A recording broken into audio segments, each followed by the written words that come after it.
Hello, everyone. Welcome. Good morning.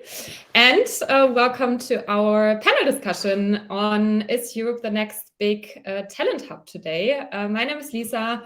I'm the co-founder of Localize and have the privilege to moderate the session today. And fun fact, before I founded Localize together with Hannah and Franzi, I also worked in HR and TA myself. So I'm very much looking forward to a lot of learnings and insights. We have a wonderful lineup today.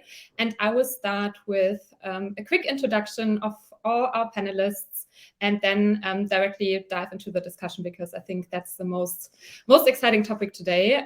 There will be a Q&A in the end, so also there will be some time for your questions and you will also have the chance to ask your questions to the panelists as well. Starting with the introduction. So first we have Sophie.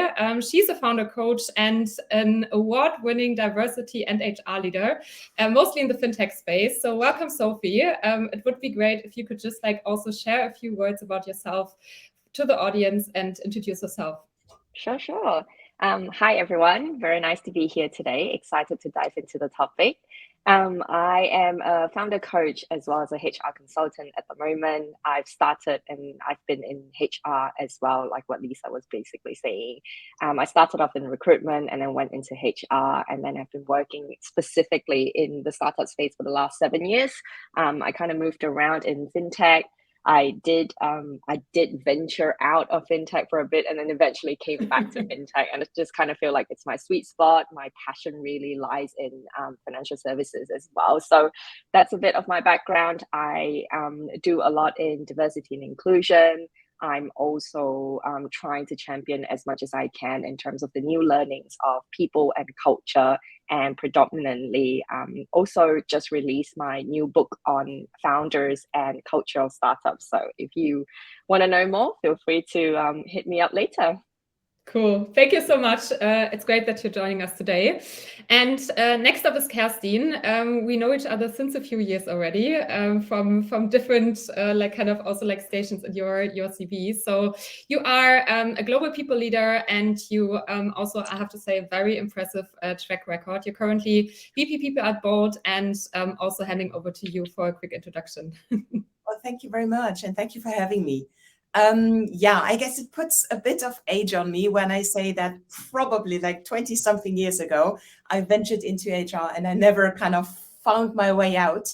I'm really happy that I'm here and I'm still working in HR or people, how we call it today, because I think it's a super exciting place to be right now. There's so many opportunities we have and so many responsibilities we have as well. So I think it's all eyes on us, and there is really lots of things we have to do and things we can do, driving organizations forward, supporting people, supporting employees. So I think it's very exciting times, and I'm curious how our panel goes and what kind of discussions we're going to have later. Yeah, thank you so much. All eyes on us today as well. I can definitely agree, and very happy to have you as well. And last but not least, we have Nilima in our panel today. Nilima is a TA leader with a focus on tech hiring, and just started a few months ago with SIGNA Sports United, and also handing over for you for a quick introduction. Thank you so much, Lisa. I'm so happy to be here, and I'm really happy to share this panel with Kerstin and Sophie. I have good almost 12 plus years of experience into recruitment now, and done it all in terms of different levels, different industries. I've been into consulting before with Accenture, and then moved into tech side. So here in Berlin, I have helped tech companies to make their really scale up, and currently I work with SIGNA Sports. We are kind of the e-commerce for sports companies, and I'm really happy, and I'm really excited to see how this panel goes today. Same here. And thanks again to all of you for joining us. As I said, very much looking forward to the discussion. And maybe just to get started, I just wanted to also like give a little bit of background on the topic overall, why we would like to discuss that today with you, because the ways of working have changed a lot in the past years. Everyone knows that, and more European companies are also opening themselves to hybrid work, to remote work, something in between that. So I think like that also goes hand in hand with an increasing need to widen the global talent pool and also like hiring beyond borders. And as a result, Europe is kind of emerging as one of the fast growing tech markets globally, attracting talent and startups from all over the world. And I just found like one number, which I found very impressive from 2021, because European startups got more than 116 billion in funding in 2021, which was quite impressive. And I think like overall, we do see it like also in different countries. So France, Germany, and also Spain are the countries which are most open to skilled talent in Europe, together with Canada, not really in Europe, but I think like overall, that's just like a country which is like super welcoming, thanks to the very straightforward point-based visa system, I have to say. And I think like also another study shows that Germany and also the UK are among the most 5 top attractive work destinations for digital experts. So I think like there was a lot happening in the past years, and that's why I would love to discuss that topic today. So what makes Europe so attractive? Are a lot of European companies attractive for global talent, etc. So this is what we want to speak about today. I'm very much looking forward to get your insights. And as I said, we also have a Q&A later in the session. And first, overall, big topic I would say is what makes Europe attractive. So I think there are probably different reasons for it, but maybe starting with Nilima. So you have experience in building international people departments, and also like recruitment departments in the remote environment, also like from a strategic perspective, but at the same time, you were also like very hands-on. So what is your opinion on how attractive is Europe for talent overall? Well, I really relate to you when you mentioned about this huge investment coming in Europe in terms of building the tech hub. So I read recently this Forbes, in the Forbes magazine, there was this article about how Europe is emerging as a tech hub. And there has been amazing and huge amount of investment that's been coming in the recent years, especially starting 2020. And we all see that there are these key positions coming in our way. More and more companies are trying to kind of really prepare themselves to kind of establish a sort of a tech hub within these locations, and it's becoming more and more attractive. So there are a lot of factors to look at, especially so Germany kind of being more welcoming in terms of making sure that some of the regulations, the governmental regulations, are kind of eased out in many of the important or difficult to find kind of skill set and things like that. For us specifically, so I worked with, so right now with SIGNA Sports, and before I worked with Project 44, where, so that's a US company and they were entering majorly in Europe. So we looked at multiple aspects. Of course, Spain, Barcelona was one of our first choice because that's really coming up as a big tech hub right now.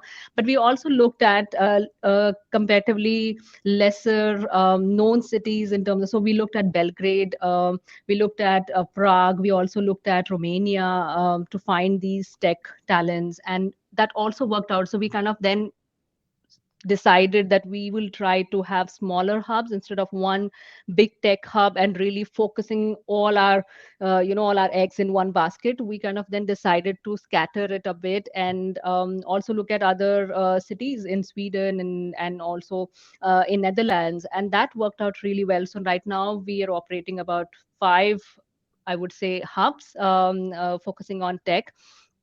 And that worked out extremely well for us.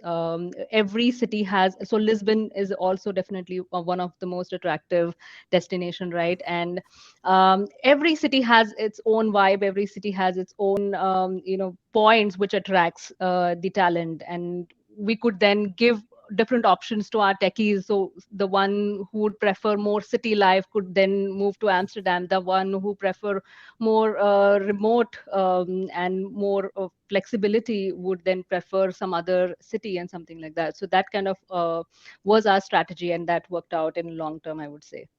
Yeah, thank you so much for sharing. I think it was also like interesting that you looked at so many different countries. So I think you did your research on that side. Maybe directly a follow-up question for you, Kerstin, because I know that Bolt is also based in like different locations. And are you also observing a trend there when it comes to talent hubs and also like preferences where people would like to work from?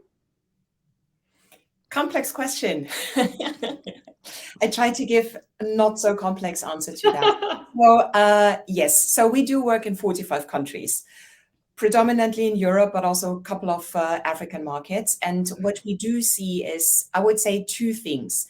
There is a huge interest from talent outside of Europe relocating into Europe.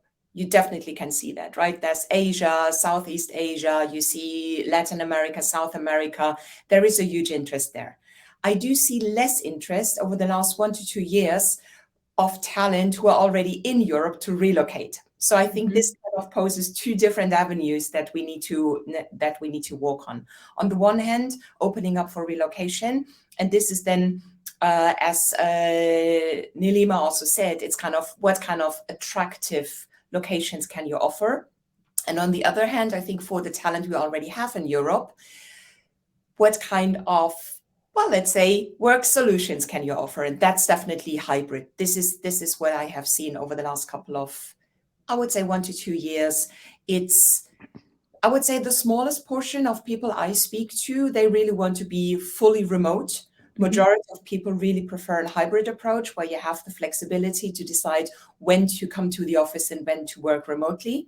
And there is also a small portion of people who really want to go 5 days a week into the office. So I think what we are trying to do is we have a strong HQ culture. We're based in Tallinn, which is, well, the startup people, they know that Estonia is really big in startups and there is a high density of startups and the country is super successful and very digital. So that's really cool. And we have a lot of international talent already in Tallinn or relocating to Tallinn. But then we also do have, as Nilima also mentioned, we started defining talent hubs in Central and Eastern Europe, but also, for example, in Berlin, where we have another tech hub, where we also hire people into those hubs and try to create this, on the one hand, widespread net for people we want to bring in, and also kind of allow them to have the flexibility they want to have. So it's two different ways, bringing talent into Europe and then allowing people to work from various locations.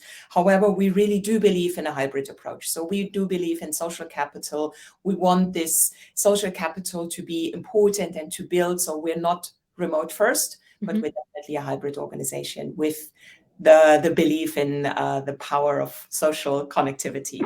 Yeah. Thank you so much for sharing. I think it was like super interesting to also like hear about the two ways, because that's definitely something we also see. And just like out of curiosity, did your recruiting strategy change in the past 2 to 3 years just because there was like a change, or is that basically still the same as it was before? I would say we have refined it, right? We didn't change it, but we refined it. And what we did in 2022, we created, we call it Access to Talent, where we really figure out in which hubs do we want to recruit for what kind of candidates. So we have tech hubs in various cities across Europe. And we do have other hubs. We have a big chunk of operational people. And of course, they need to be where our operation sits. That's clear. But then we also do have, as I mentioned, there is tech people. And we have refined the strategy on where to hire, which roles, in which locations, and how do we do that. So yes, we're constantly refining our strategy because there is so much change. And we're definitely doing one thing, which is moving, I would say, the focus from pace and quantity to quality. So this is a big change we're seeing in the TA team. Yeah, I can imagine, especially in the current times. Sophie, just because Kerstin also spoke about like the two ways, do you also observe that talents still want to relocate, or do you see teams working more remotely now? How do you see that topic? I think from what I have been able to kind of observe is talent are definitely, at least in my vicinity and in my experience, and also because for full context, the companies that I normally work for and work with, they are just under 500 people. So they're still quite in a flexible stage where they can pivot their talent strategy however it kind of fits the business. So contrary to what Kerstin you were saying about Bolt's strategy, is that the predominantly the companies that I work for, they tend to go for what the business needs are. So, for example, they would stand up talent hubs. They will go and hire people either locally or, if not, full remote. It's very difficult for them to kind of find a middle ground to actually have a hybrid working model, only because when you're such a small company or when you're just starting out, you really need to hire where it fits into the business model more so than actually creating an entire kind of environment to support or sustain one or two people in a certain country because there is a preference. So there's definitely this left wing kind of mentality when it comes to a much smaller startup where, for example, if the team decided that they wanted to penetrate the US market, then there is absolutely no choice but to hire people in the right time zone, if not closest to the market that they actually want to go into. So a lot of the times that I've seen is definitely based on business needs, more so than where the people are.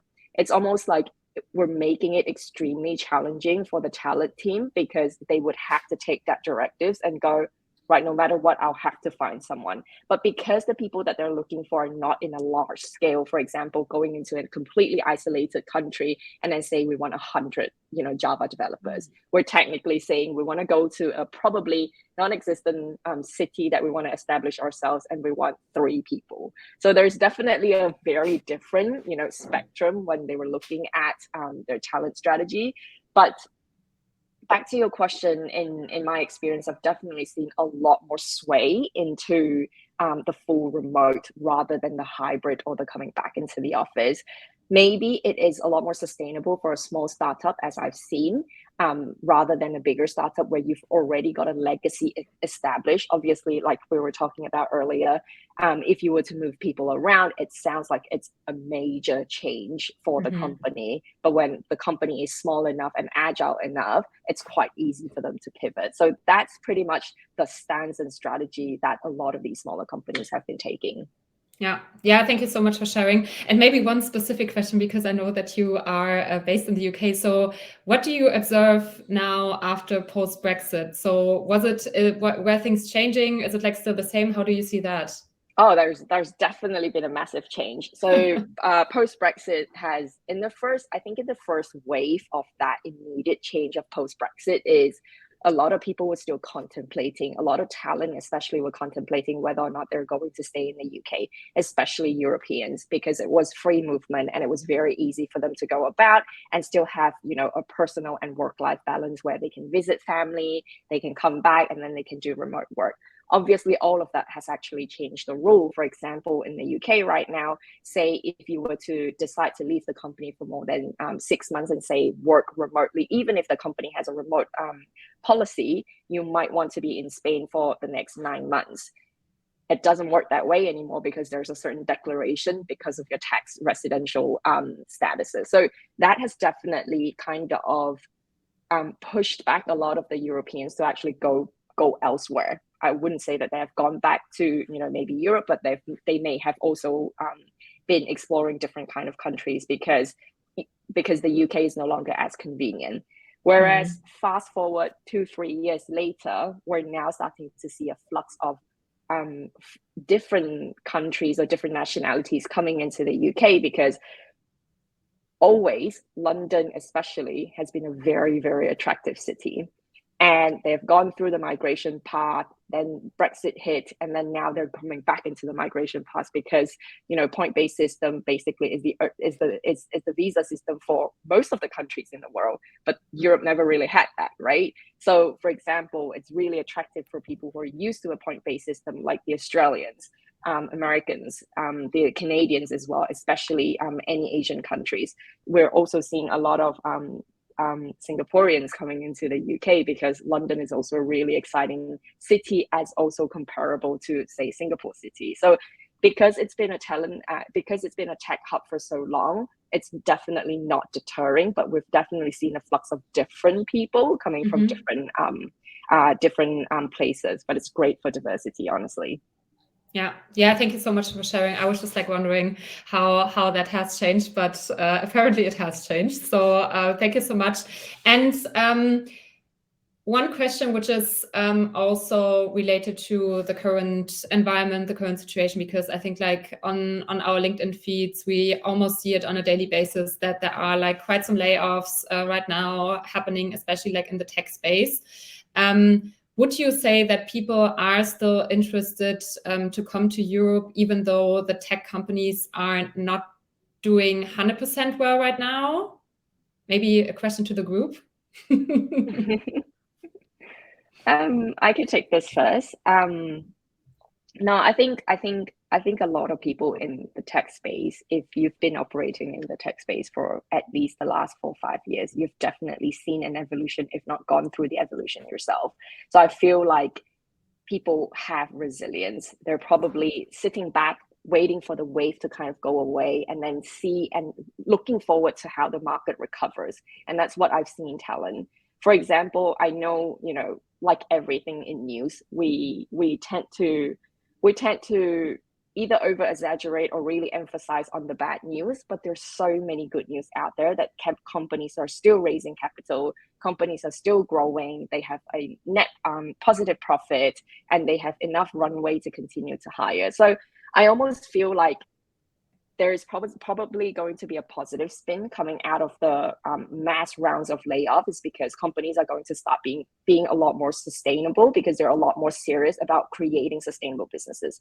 Now, that from a HR point of view, I'm extremely excited about, because I've gone through hypergrowth a few times myself, and I've definitely seen us as a company make wrong decisions because it was just purely about hiring and putting bums on a seat. And that is obviously the wrong way of running a business, dare I say. And so I'm personally excited about that forward path. On the other hand, I do feel of all the other industries, talent in the tech space are very resilient. They've seen a lot of, you know, changes and evolution in the last 10 years alone.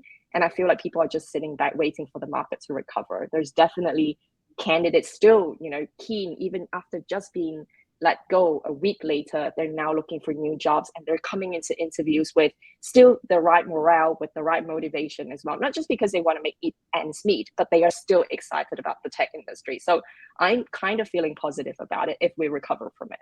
Yeah, I love the positivity from your side. Kerstin, I saw a lot of nodding. Anything to add from your side? No, I can second a lot of what Sophie said. So I think it's, first of all, it's not only bad news, right? Of course, there's a couple of really big, prominent examples where you might get the impression that everything is bad, but it's not. And for example, if you look at Bolt, we're still hiring.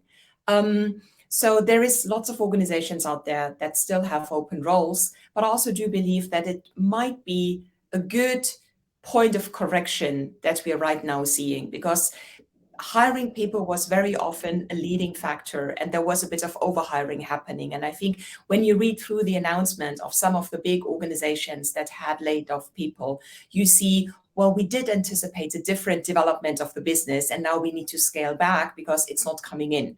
So I guess if you take it from a different approach, where you say, well, you have business and then you staff your people, maybe that's the more sustainable approach, as Sophie also said. So it's more around sustainability and really building the people for the work you have, and not overhiring immensely. So I think it's scaling down a bit, but there is still development, and there is still the need for great people out there. And that's a reason why I'm pretty sure there's going to be positive news coming in 2023. It might take some time, but there is a lot of organizations doing really great work with great opportunities they have on offer. And we do need great people joining us. So that should absolutely not send the wrong messages and signals into the candidate world that there is no opportunities. There's plenty of them. And I would say whenever you consider joining an organization, well, do your due diligence. You really have to figure out how is the organization doing? What's the plan? What's the strategy? What is the business? What's the numbers? And if you do that properly, and that's questions you should ask in the interview as well, do the research, but also ask during the interview, you will get a sense of the approach of the organization. Do they really know what they're doing? What's the plan? Is it solid? Is it sustainable? And then I think there is no reason why you shouldn't join a new organization and a new challenge.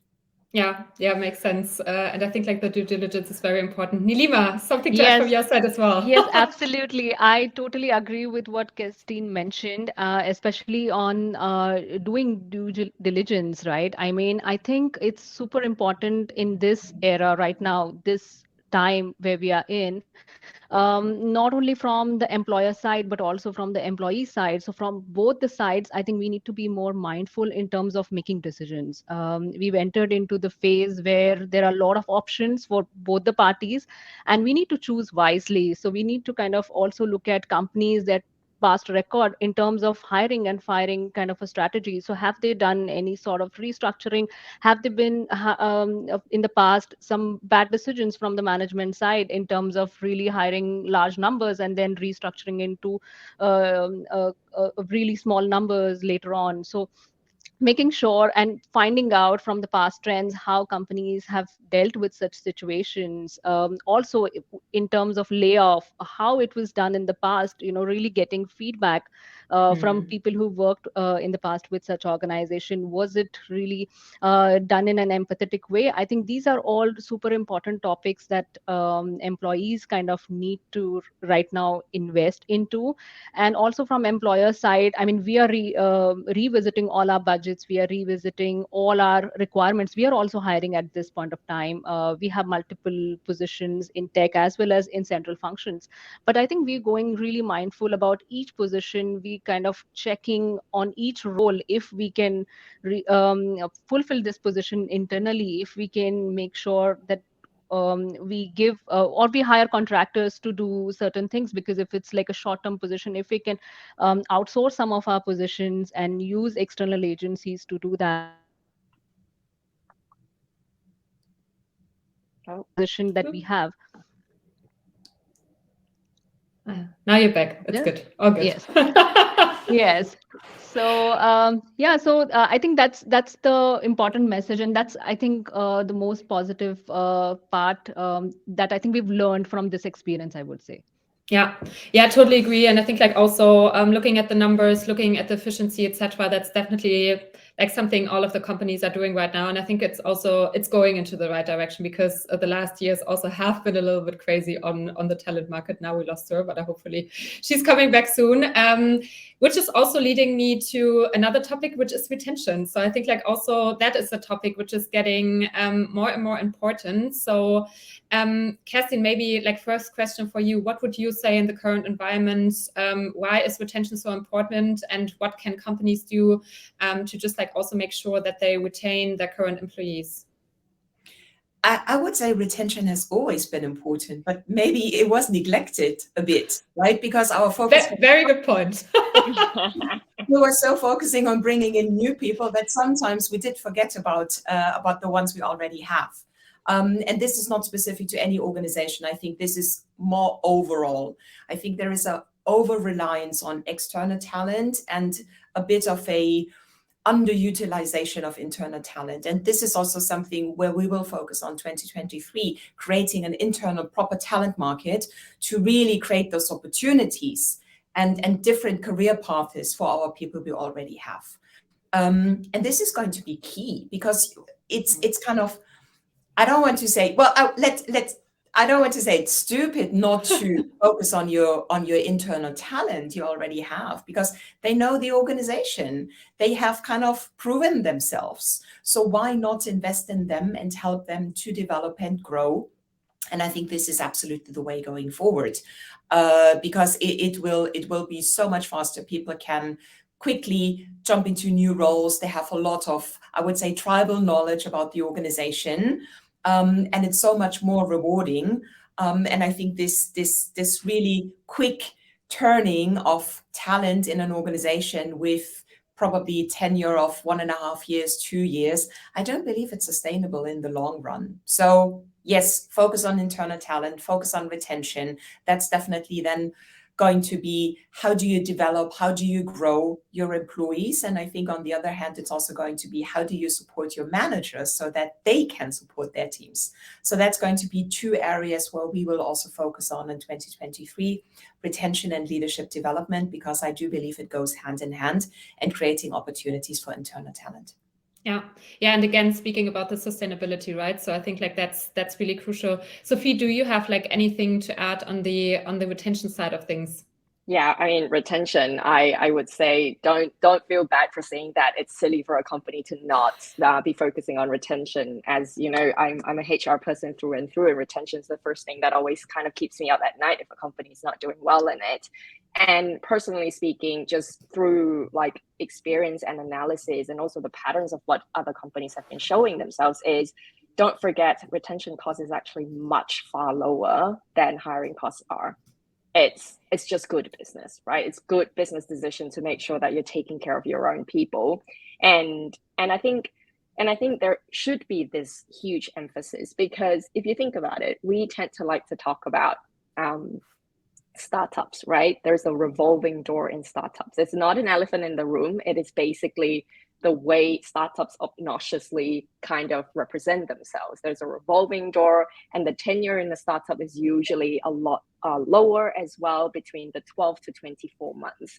And we always tend to have this conversation to anchor a long tenure proposition to a bigger corporate, because they either have the support system, they have the cost base to do so, or they have better managers, or they are just far more mature as a business to be able to support the employees throughout this journey.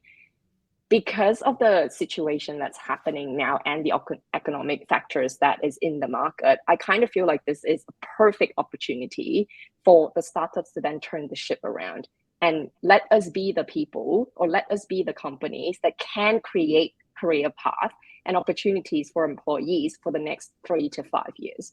We shouldn't be differentiating ourselves if we want to run great businesses anyway. So then it kind of comes back to, how do we encourage sustainable workplace environments? And that comes from spending the right time in retaining people.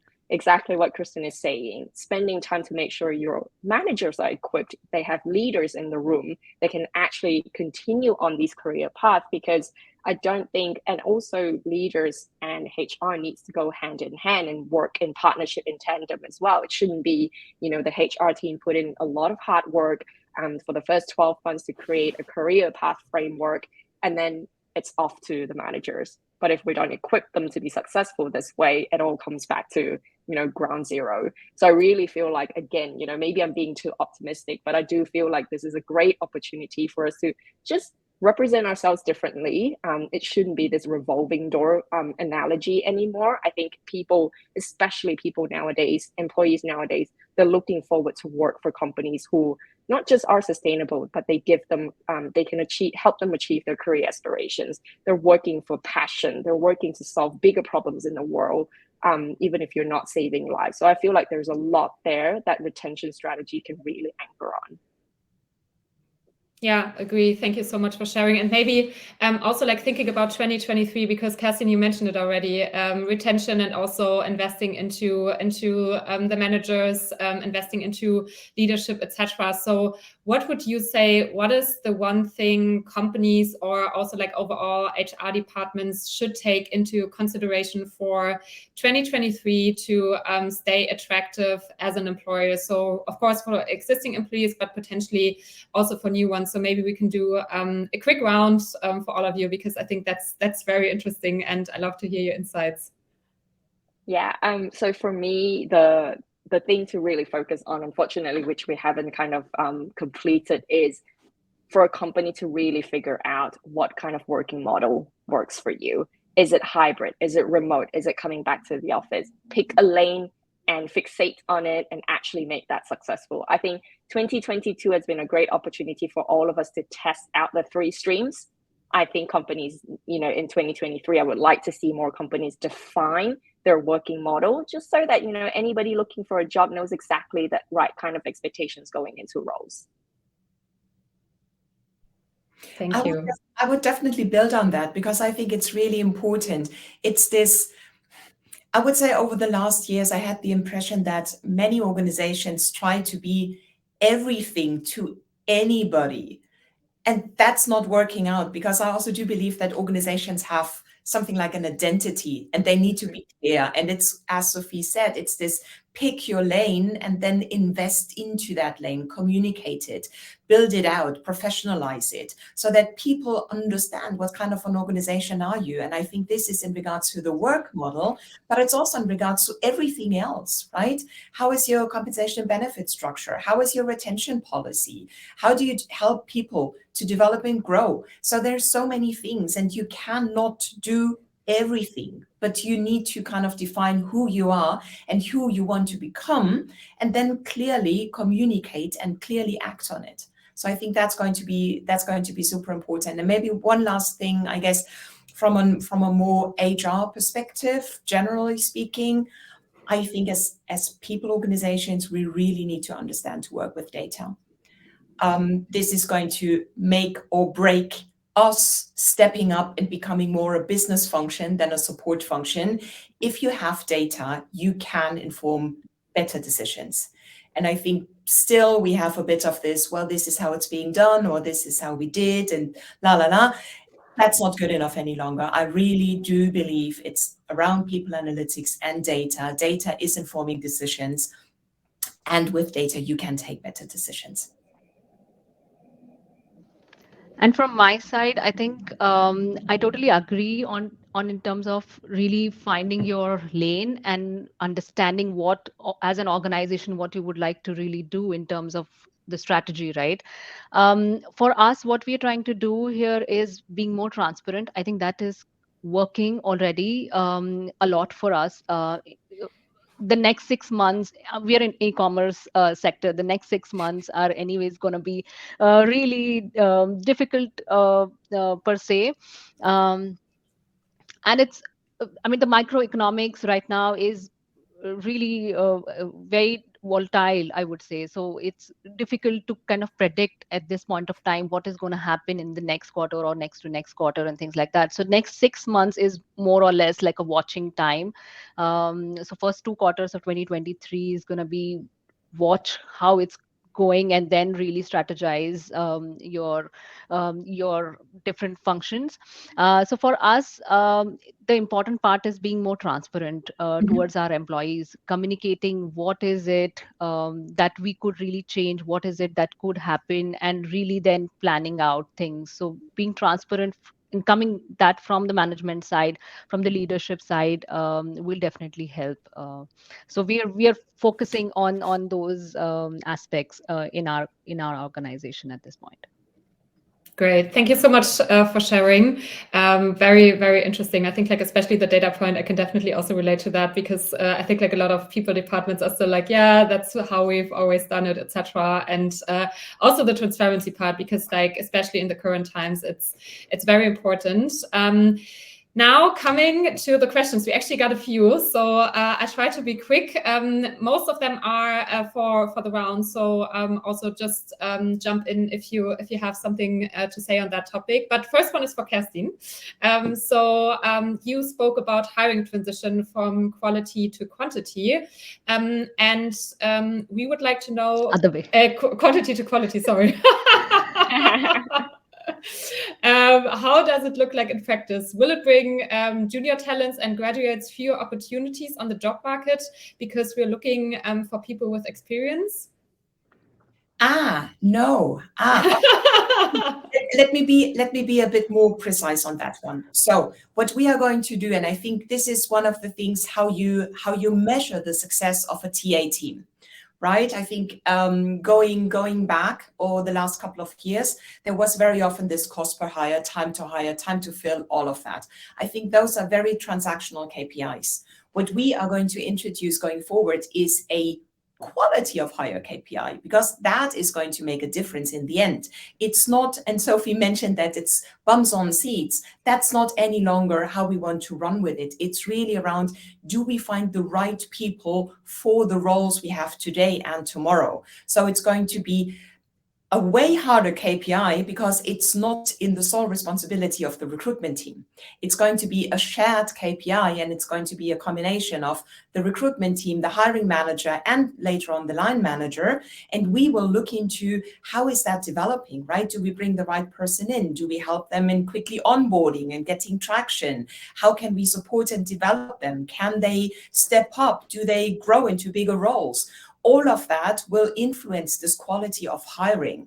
So, and this is not about the levels we're hiring, it's about the right people for the right role. And this is what we're going to focus on. So there will be opportunities for graduates, and there will be opportunities for very senior people. So this is not influencing the quality bit. So it's really around, how do we really measure what has been a great hire? Cool. Thank you so much for the clarification, and also like for diving into that topic a little bit more. And as I said, now rather like general questions to all of you. So first one is, what are the top 3 tips you can give for good hybrid working so that remote workers feel comfortable?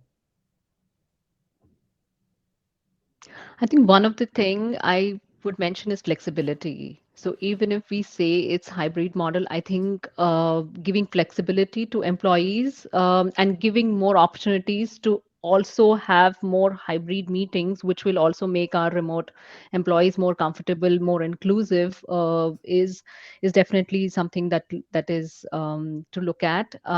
Also, and other way around, also giving opportunities for remote workers to be in the office, collaborate with the teams, giving them opportunity to travel and meet with the teams is other way around, I would say. So flexibility is the key. Anything to add from your side, Kerstin or Sophie? Otherwise, happy to move on. For me, I feel communication is at the pinnacle of success for any type of working model. And when I say that, I really mean the way you structure communication and your intentional communication.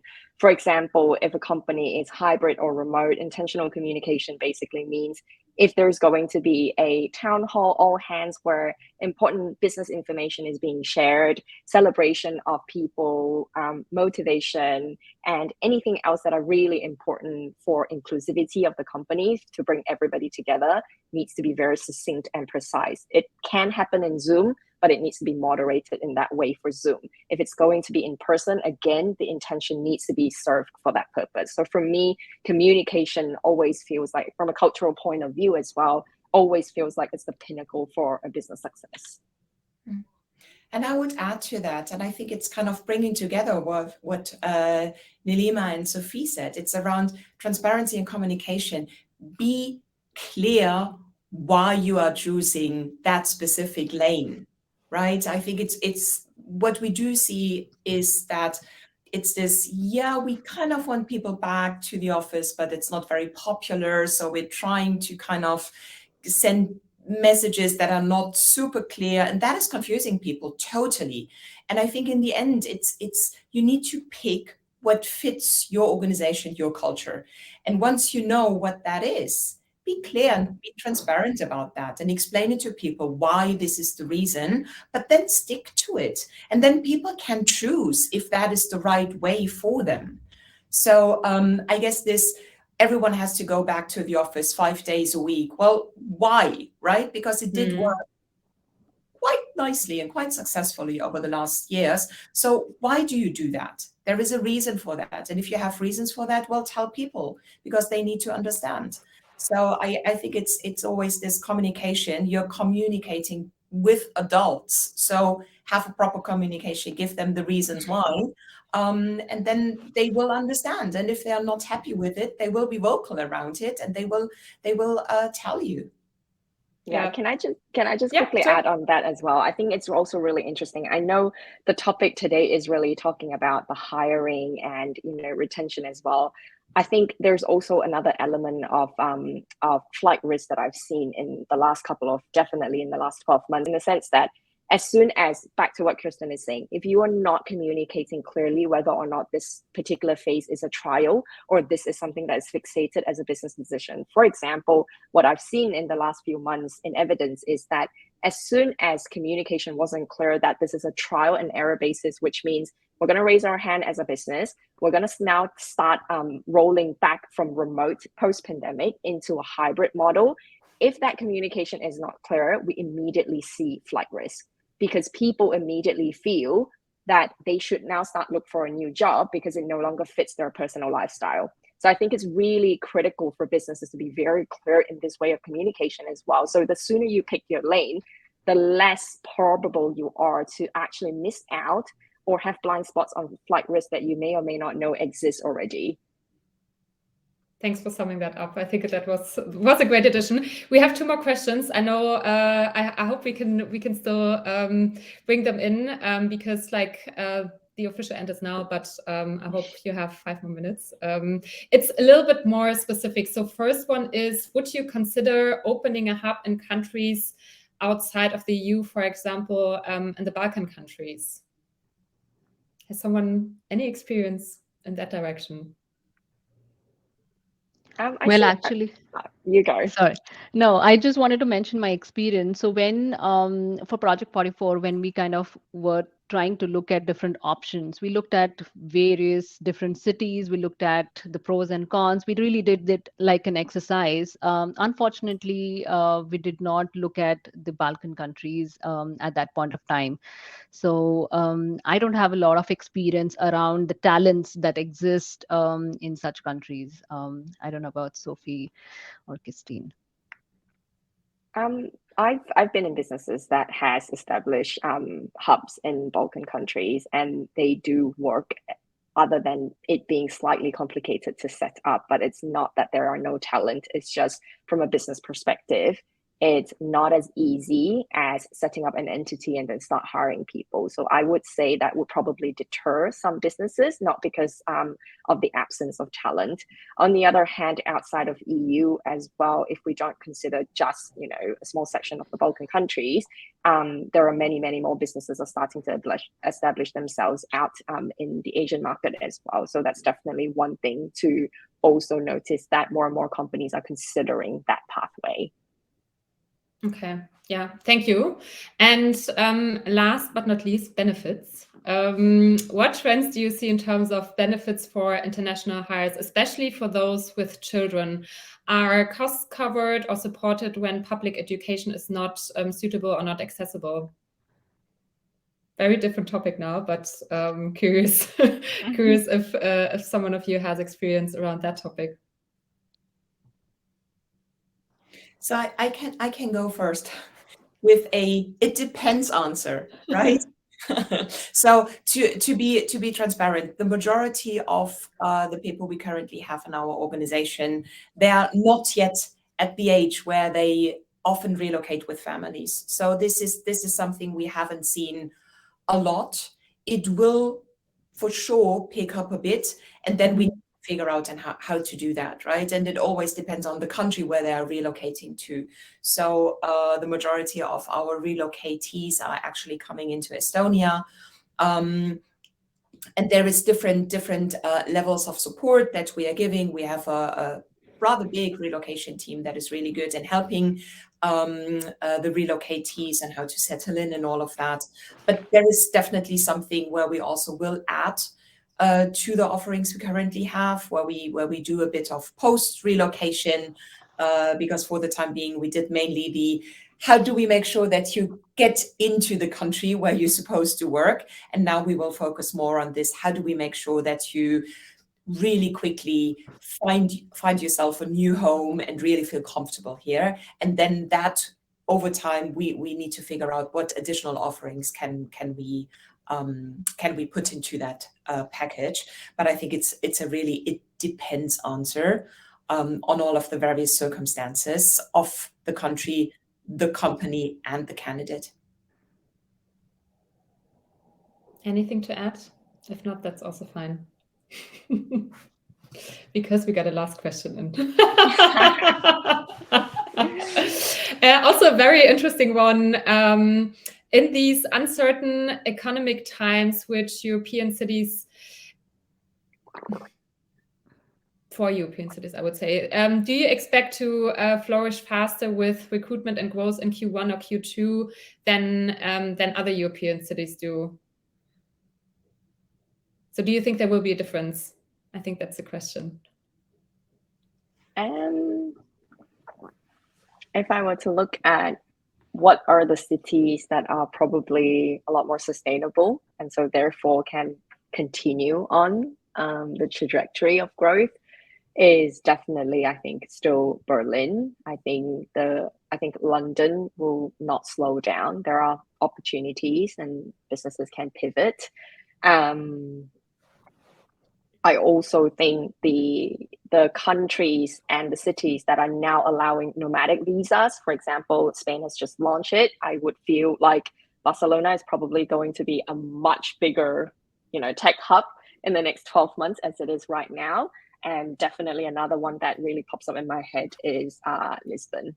I feel like businesses are establishing themselves there. Founders are going there. There's a great founder community there. And then at the same time, people are going there to look for roles as well while they can be by the beach. So I feel like these 4 cities are probably in the next 12 months are still going to be on the top of our list where people want to go to. Yeah, my co-founder also moved to Lisbon, so there you go. I can second that. Cool. Thank you so much for all the insights and for sharing your perspectives. I have the feeling we could have discussed for 2 more hours. So it was super interesting to learn from you and to listen to all of you, and also to the audience. Thank you so much for joining, and also for the great questions. The next session is a workshop at 11 on compensation and global salary benchmarks. So also very interesting topic with Virgil. He's the founder of Figures. So stay tuned. As I said, the session will start at 11. I actually also have the privilege to moderate another panel later on today. So 2 p.m. Discussion again, European startup scene, but they're more from the VC angle. So also like internationalization of European startups with some insight from the VC scene and also the investor scene. So would love to see some of you later there. So thanks again for joining. Thank you so much for joining us, Kerstin, Sophie, and Nilima. It was super great to learn from you and to listen to your experience. And looking forward to the next sessions. Thank you so much. Thanks Have for a nice having day. us. Bye.